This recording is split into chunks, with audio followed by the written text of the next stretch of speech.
बच्चों, आज हम पढ़ेंगे कक्षा 6 का पाठ 6 भाग 2।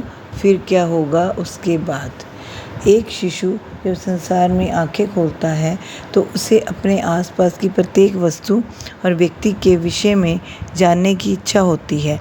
उसका भोला मन अनेक सहज प्रश्नों के उत्तर चाहता है। ऐसे में वह अपने निकटतम साथी माँ से क्या प्रश्न करता है, यही इस कविता में हम पढ़ेंगे। इस कविता को पढ़ते हुए आपको पिछली कहानी अवश्य याद आएगी। कविता पढ़ेंगे। फिर क्या होगा उसके बाद। उत्सुक होकर शिशु ने पूछा, माँ क्या होगा उसके बाद। रवि से उज्ज्वल, शशि से सुंदर, नव किस लय दल से कोमलतर, वधू तुम्हारी घर आएगी उस विवाह उत्सव के बाद। पल भर मुख पर सिमत की रेखा, खेल गई फिर माँ ने देखा, कर गंभीर मुखाकृति शिशु ने फिर पूछा, माँ उसके बाद। फिर नभ के नक्षत्र मनोहर, स्वर्ग लोक से उतर कर, तेरे शिशु बनने को मेरे घर आएंगे उसके बाद। मेरे नए खिलौने लेकर चले न जाए वे अपने घर। चिंतित हो कह उठा किंतु फिर पूछा शिशु ने उसके बाद। अब माँ का जी उब चुका था, हर्ष शांति में डूब चुका था। बोली, फिर मैं बूढ़ी होकर मर जाऊंगी उसके बाद। यह सुनकर भर आए लोचन, किंतु पहुंचकर उसे उसी क्षण। सहज कुतूहल से फिर शिशु ने पूछा, माँ क्या उसके बाद। कवि को बालक ने सिखलाया, सुख दुख है पल भर की माया, है अनंत का तत्व प्रश्न यह, फिर क्या होगा उसके बाद। यह कविता बालकृष्ण राव जी ने लिखी है। कविता का मूल भाव है, बालकृष्ण राव की कविता फिर क्या होगा उसके बाद बहुत गहरी कविता है और देखने में बहुत सरल लगती है। कवि ने यह कविता शिशु के मुख से चंद पंक्तियों में इस सहजता और भोलेपन से कहलाई है कि वह हमें अचानक ही एक सुलझी पहेली की ओर इशारा कर जाती है। मन सोच में पड़ जाता है कि जीवन किस प्रकार का है, जीवन का प्रारंभ क्या है, जीवन का अंत क्या है। हम लोग आगे बढ़ते चले जा रहे हैं और उसके बाद क्या होगा, उसके बाद क्या होगा। बार बार यह प्रश्न बच्चों की जिज्ञासा ही नहीं जीवन के सत्य की ओर ले जाता है। कठिन शब्दों के अर्थ।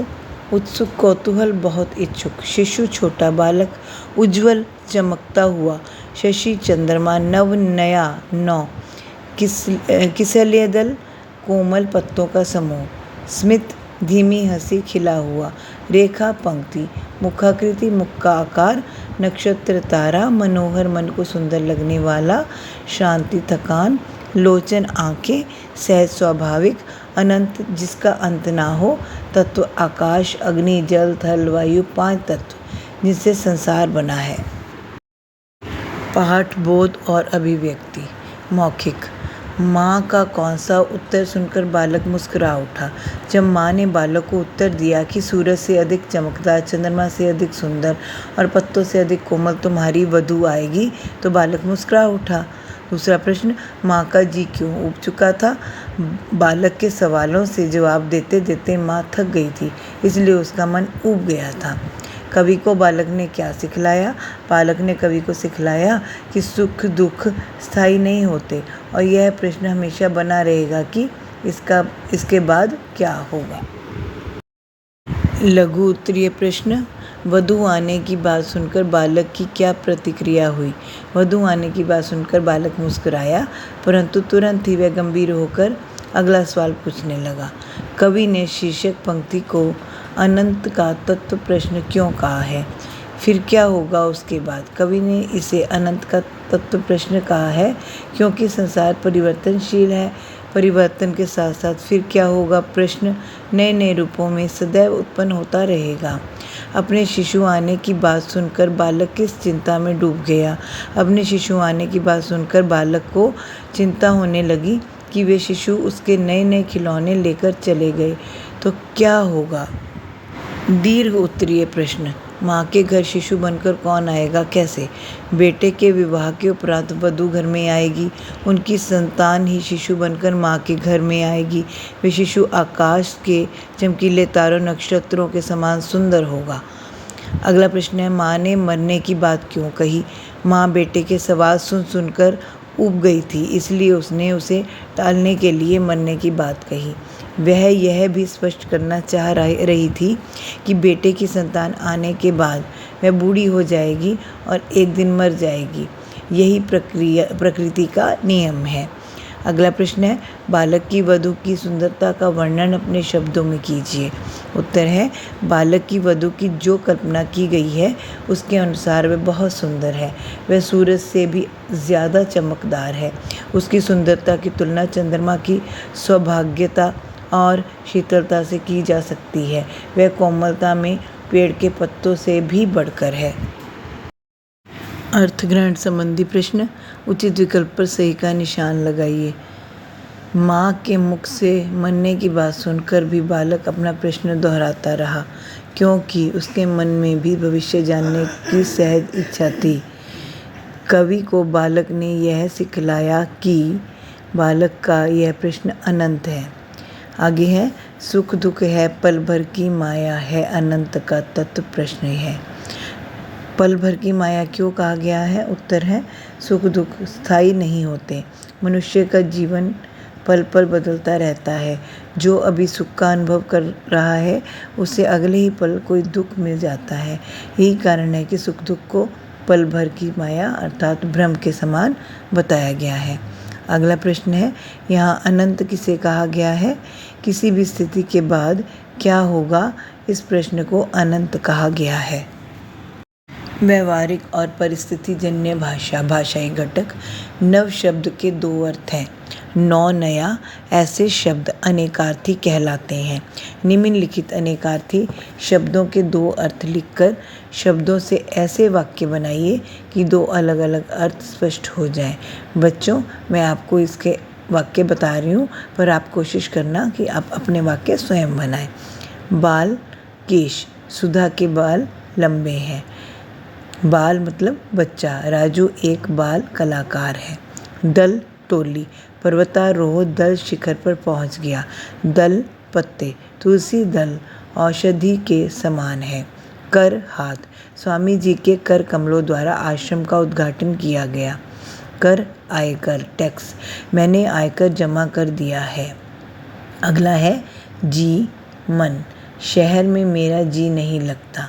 जी आदर सूचक, गुरु जी ने सबको आशीर्वाद दिया।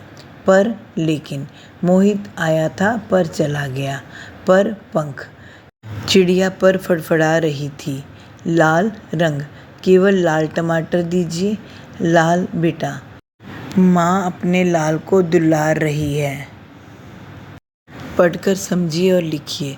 कोमल कोमलतर कोमलतम, सुंदर सुंदरतर सुंदरतम, कठोर कठोरतर कठोरतम, नवीन नवीनतर नवीनतम, प्राचीन प्राचीनतर प्राचीनतम, अधिक अधिकतर अधिकतम। निम्नलिखित तालिका को पूरा कीजिए। फूल से कोमल, तारों से चमकदार, बर्फ से ठंडा, सागर से गहरा, पर्वत से ऊंचा, हवा से तेज। विशेषण रेखांकित करके उनके भेद लिखिए। कर गंभीर मुखाकृति शिशु ने, गंभीर गुणवाचक। उस विवाह उत्सव के बाद, उस सार्वनामिक नव किसल्य दल से कोमलतर, गुणवाचक। मेरे नए खिलौने लेकर, नए गुणवाचक। फिर नभ के नक्षत्र मनोहर, मनोहर गुणवाचक। रवि से उज्ज्वल, शशि से सुंदर, गुणवाचक। इन शब्दों के प्राय कविता में से खोज कर लिखिए। गृह घर, वृद्धा बूढ़ी, सूर्य रवि, बालक शिशु, जननी माँ, बहु वधू, प्रसन्नता हर्ष, आँखें लोचन। कोष्ठक में दिए गए विकल्पों में से उचित विकल्प चुनकर संबोधक अवयवों से रिक्त स्थान भरिए। गुणकार दुकान डैश से गुजर रहा था कि उसका पैर फिसल गया। के सामने विभंडन चिल्लाया, बदबू डैश बुरा हाल है के मारे। अंग्रेज साहब डैश भांजे के प्रश्नों के उत्तर थे के पास। हम तरकश से छूटे तीर डैश सीधे रसोई में पहुंच जाते के समान। चाहे हमारे पाँवों डैश अंगारे हों, हमें कदम मिलाकर चलना होगा के नीचे। बच्चों, आशा है आपको ये पाठ समझ में आ गया होगा। तो मिलते हैं अगली वीडियो में, तब तक के लिए गुड बाय।